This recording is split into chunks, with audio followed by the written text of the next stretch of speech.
Hi everybody and welcome back. I thought I'd show you some of the techniques that we've been doing in some real work. So I'm just having a go at some abstract flowers. Here I've covered them over with some cling film and just on top of a very loose contour drawing where I didn't look at not a bouquet, it was a vase of flowers. And I just didn't look at the what I was drawing, and I just looked at the vase of flowers and just did them roughly. And then I've started adding and taking away paint, put the cling film over the top like I've shown you, and dried that and then removed that to give some effects. Here I've put on another layer and just doing it with tissue, dabbling it with tissue, and then I'm drying the layer, and then I'm being very careful and then going back in. And then just adding a little bit more, just a little bit darker this time, and then going back in with the tissue afterwards again and taking some of it away and building up the layers. But each time that I do that, I always make sure that I dry with a hairdryer in between, so I don't always show you that, but that's what I'm doing. So I'm going round the areas now. I've done some splatters as well, but I'm going around the areas as well, and I'm leaving some little white areas that's close to the flowers. There are some little daisies on here to the left hand side. I shall sort of work on those in a little while, but I don't want to give the illusion of a detailed flower. I just want to sort of give more of an illusion of a flower that you can see from a distance, but you can still see that it's like a bouquet of flowers, if you like. So using some of these beautiful greens, and that's why I've left the palette to one side so that you can see what I'm mixing. I have unfortunately got a palette to the right of me that I didn't squeeze in the shot, so I'm sorry about that. So just filling in some areas of green now, not particularly leaves, but just some areas, and to give it a bit more depth. I'm thinking of it more of a painting now. Dabbling back some areas as well with a dry, just a dry piece of tissue, and just relaxing and staying very, very loose, and darkening up now some of the green areas with like a green, and I just added a tad of black to give it that deeper look.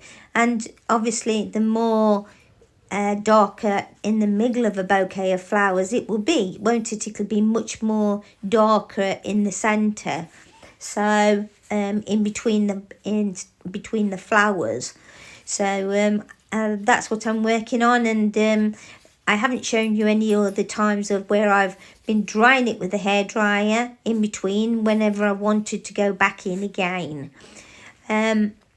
On the next picture I'm going to do a similar sort of thing in my sketchbook again like this, but then making the flowers a little bit more detailed. So at the moment I was just like working on colour and technique and things like that. So as soon as you start to try and make a flower, straight away it becomes too tight and it just all goes wrong. So on this particular picture I decided to stay loose all the way through. Oh, and I thoroughly enjoyed it, and creating the marks as well with the cling film, they were perfect for it.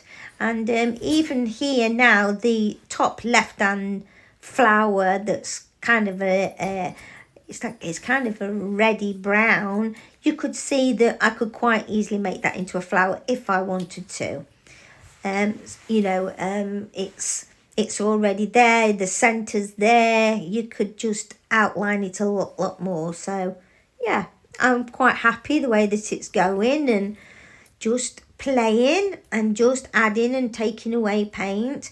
I'm just going around these little daisies now, and I'm going to leave those with the area just blank because I want the white of the page to come through. I don't want to heavily ruin the page by overworking the paint. I want to leave some white around the areas in between.